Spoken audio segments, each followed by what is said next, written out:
Então, pessoal do oitavo ano, essa daqui é a parte 2 do nosso vídeo, certo?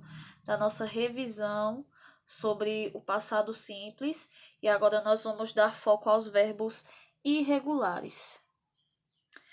Bem, só lembrando, nós temos dois tipos de verbos, né? Os regulares e os irregulares. Os regulares, eles seguem as regras, né? Toda aquela questão de tá no passado, ele vai estar com de, ed ou ied, dependendo da terminação, mas os verbos irregulares eles não seguem essa plataforma, essas regras. Então vamos aqui, olha. Vamos observar essa tabela.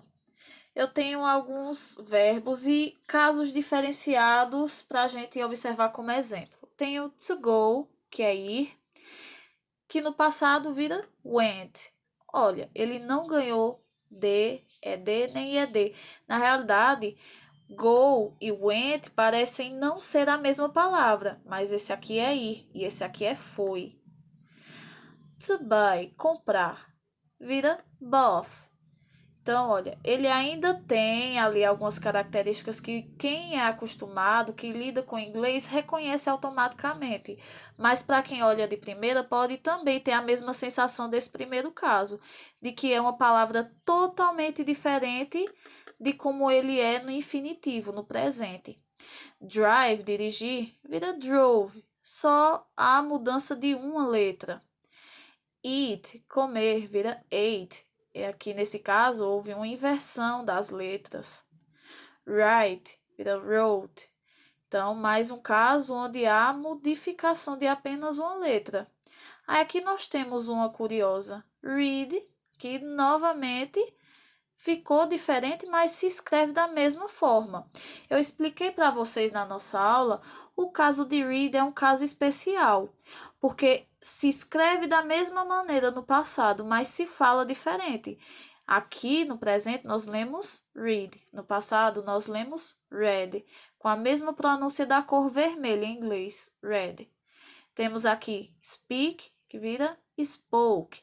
Então vejam que cada um desses casos há uma modificação diferenciada.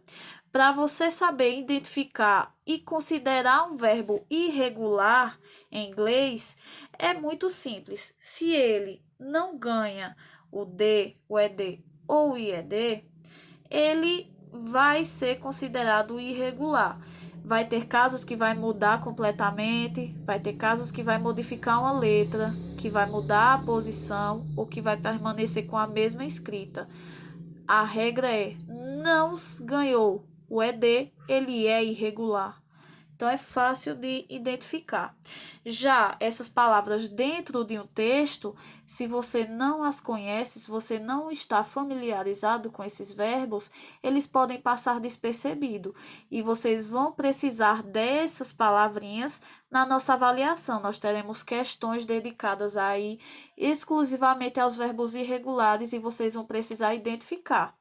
No livro de vocês, lá no finalzinho, existe uma lista ali contendo os principais verbos irregulares, os mais utilizados, e vocês podem estar utilizando essa lista do final do livro para realizar as atividades e, inclusive, a avaliação também. Observe que podemos obter o passado de alguns verbos irregulares com a mudança de apenas uma letra. Em outros casos, a forma do verbo muda completamente. Há ainda casos nos quais a forma do verbo permanece invariável, ou seja, não muda. Veja a lista completa dos verbos irregulares no final do livro de vocês, certo? Alguns verbos irregulares mantêm a mesma forma no presente e no passado. Olha só, aqui nós temos but, que é por, ele fica igualzinho. Tanto ele permanece igual, como ele também se fala da mesma maneira. É um caso diferente de read, que vira read. Cut, cortar, também, mesma escrita e mesma pronúncia. Hit, mesma escrita e mesma pronúncia. E hurt, também, mesma escrita e mesma pronúncia. A escrita e a pronúncia serem a mesma ou não influencia sim. Se um verbo, como no caso aqui desses, se escreve e se fala igual, ele pode ser considerado uniforme. Mas se, como no caso de read, ele se escreve igual, mas se fala de uma forma diferente, ele é considerado biforme, quer dizer que existem duas formas dessa palavra, porque é uma forma que se pronuncia de maneira diferente. Se ela se pronuncia da mesma maneira, é um verbo uniforme, um verbo que possui apenas uma forma. Então, esse conteúdo, as formas do verbo, e se ele é considerado uniforme, biforme e triforme, são determinadas a partir disso. Se ele se escreve diferente, se ele se fala diferente ou se escreve e pronuncia da mesma maneira. Vamos observar aqui aquela questão. Nós aprendemos no vídeo anterior e nas nossas aulas que as regras só se aplicam às formas afirmativas. Na forma negativa e interrogativa, nós precisamos utilizar o verbo auxiliar do passado simples, que é o did. Então, veja, frase afirmativa. Mr. Taylor went to the beach.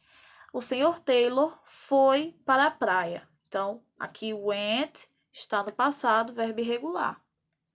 Na forma interrogativa, eu tenho que utilizar did. Did Mr. Taylor go to the beach? Então, esse verbo aqui, went, estava no passado. Quando did entrou em cena, ele teve que voltar à sua forma básica do presente, a forma básica infinitiva. Lembrando que sempre sem o to, ok? Se permanecer utilizando o to quando você utiliza a forma infinitiva dele, vai ficar errado. Então, did entrou, o verbo volta ao normal. É o mesmo caso dos verbos regulares. Quando eles estão na frase afirmativa, ele ganha D, é D e é D. Mas quando nós estamos na interrogativa e negativa, por conta da presença do did, esse D é D, ele vai sair. Já como o verbo irregular, ele tem formas diferenciadas, então existe uma modificação maior. O que isso traz de importância para o nosso estudo? Isso quer dizer que você precisa saber transformar tanto do presente para o passado, quanto do passado para o presente. Então, você precisa conhecer as duas formas e não apenas uma. Forma negativa, Mr. Taylor did not ou didn't, essa questão eu expliquei no vídeo anterior. Então, go to the beach. Go aqui permaneceu na forma básica por conta da presença do did. É o mesmo caso desse aqui de cima. A formação das frases interrogativa e negativa, essa ordem aqui onde fica o verbo auxiliar e o verbo principal. Isso aqui, gente, eu expliquei no vídeo anterior, também tem no livro, certo? Então, quem tiver dúvidas em relação a isso, é só entrar em contato comigo, mas é só vocês seguirem a ordem do português, é a mesma ordem, olha. O senhor Taylor não foi à praia. E aqui eu traduzo como foi, porque dele está aqui, ó. Ele coloca tudo no passado. O senhor Taylor foi para a praia. Senhor Taylor foi para a praia. Dessa frase para essa no português, só existe uma diferença. Na escrita, nós temos a presença da interrogação, mas na pronúncia, nós temos uma entonação diferente. Olha, o senhor Taylor foi à praia. O senhor Taylor foi à praia.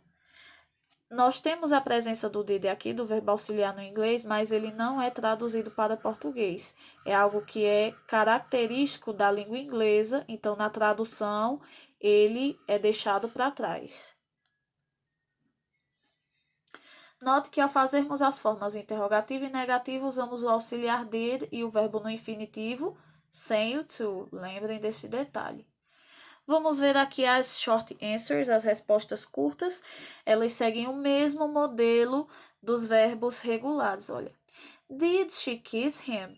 Ela beijou ele? Afirmativa, yes, she did. Então, she aqui voltou e did também. Se fosse o nome de uma pessoa aqui, por exemplo, Maria, então aqui seria she também. Eu poderia colocar yes, she kissed him, Poderia, é uma forma correta de responder, mas aí não seria mais resposta curta, seria uma resposta longa. Negativa, no, she didn't. Aqui poderia também ser o did not. Isso aqui seria a parte do nosso exercício. Nós já respondemos aí no livro, gente. E aí eu vou aqui parar, certo? Essa é a explicação básica e simples do nosso assunto, do passado simples e de como nós lidamos com os dois verbos, com os dois tipos de verbos. Vocês vão poder utilizar o livro de vocês, a lista do final, a internet. Então, vocês vão poder estar utilizando todos os recursos que vocês têm à disposição para estar respondendo às atividades e a nossa avaliação. Então, fiquem tranquilos. Então, aqui pra gente, olha, eu espero que vocês tenham gostado e tenham entendido a nossa revisão. Assistam o vídeo 1, assistam o vídeo 2. Eu sei que tá longo, mas é uma revisão, é muito conteúdo, né? Conteúdo aí de 6 aulas, tanto das aulas remotas com as atividades, quanto dessas aulas com a aula por videoconferência. Então, keep calm and good luck in your studies. Mantenha calma e boa sorte nos seus estudos. Vocês são capazes e vão conseguir com facilidade resolver essa avaliação, ok? Qualquer coisa, entre em contato. Um beijo.